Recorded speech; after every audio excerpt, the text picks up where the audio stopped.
So what I do, I'm the CEO and co-founder of TrueLayer. We are a startup business based in London. What we do, we build an open banking platform. That means creating easy access for developers to access global open banking infrastructure in different parts of the world. And that in practical terms mean enabling those developers to build applications that are empowered by banks' data and capable of making bank payments. What we really care about is to foster innovation in financial technology and eventually enable consumers to get the best out of financial innovation.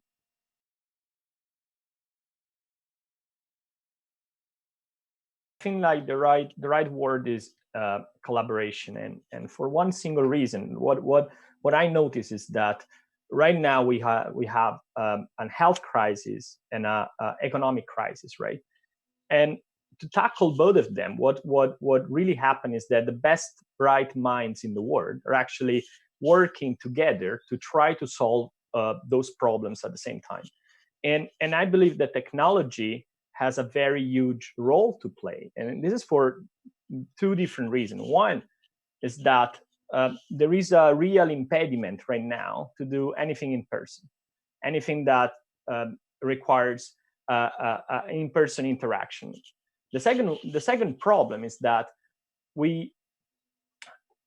there is a huge need of a prompt delivery, a prompt response, and being able to target those sites to the right business, the right person, to the right circumstances.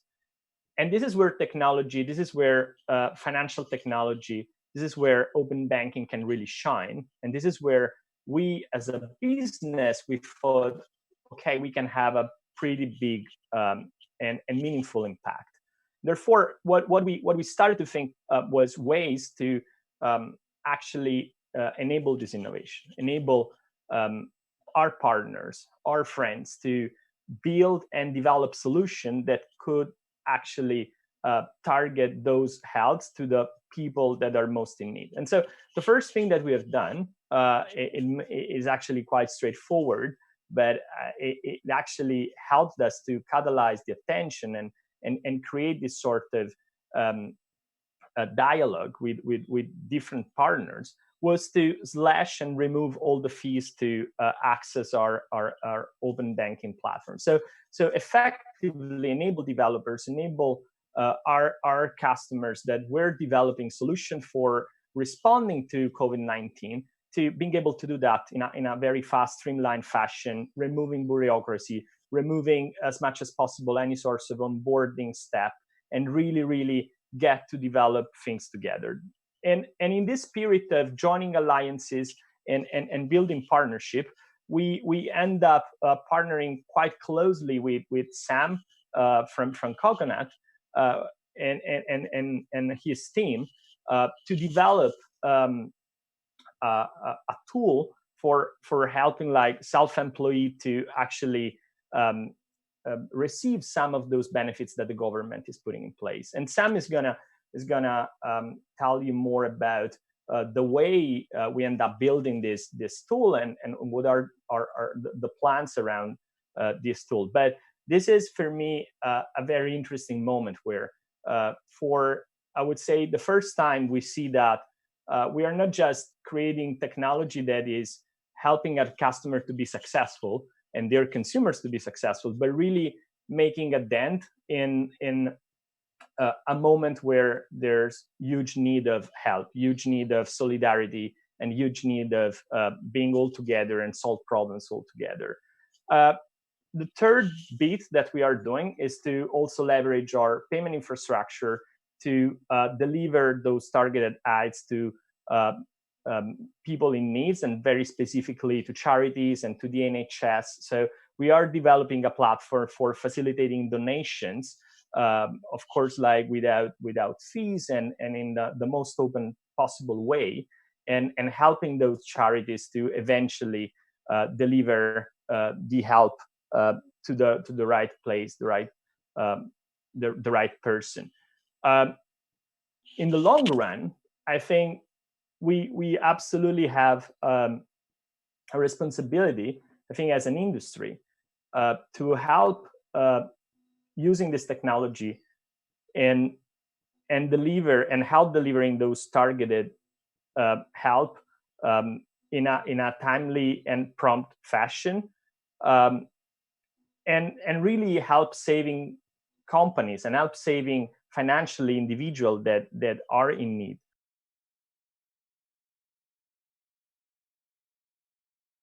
We have a mindset of being doers. I think like we have this bias toward action to not just like sit idle, but we are master problem solver. And I think like that's the spirit of a founder. That's the spirit of every single team member that we have on board. We see a problem, we get excited, we want to crack it and deliver something cool. And that's what we do. So I think this is the spirit of the industry at large, and this is what I hear from many of you. And then there is the opportunity, and the opportunity is the fact that we are, let's say, playing with very powerful toys. Pass me this expression. We are all in a very interesting place of the technology industry more broadly. And we are all building, enabling, helping financial application, which is something that right now finds a huge fit into solving the economic crisis that I was mentioning before.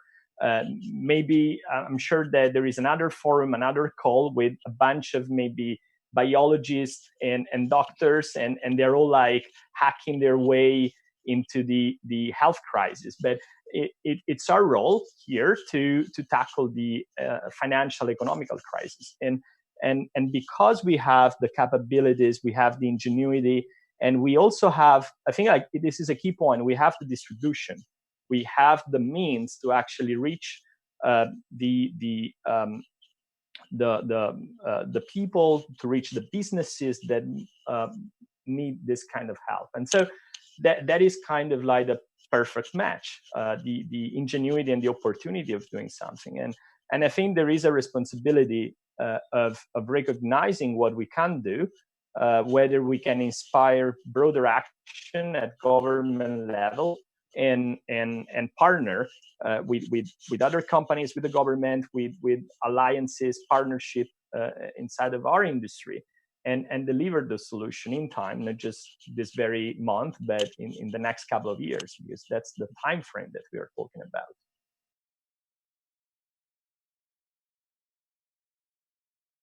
One of the greatest things that happened in FinTech here in the UK is actually that we as an industry often organize ourselves around working groups, and we put in place governance.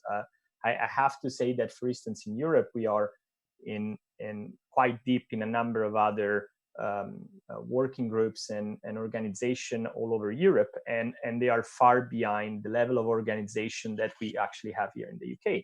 OBE is actually a good example of that, with all the critics, all the limits, but it's still quite ahead of the game compared to other countries. So I think that should be probably the spirit of trying to create a little bit of governance around what sort of technologies, what sorts of initiatives can move the needle.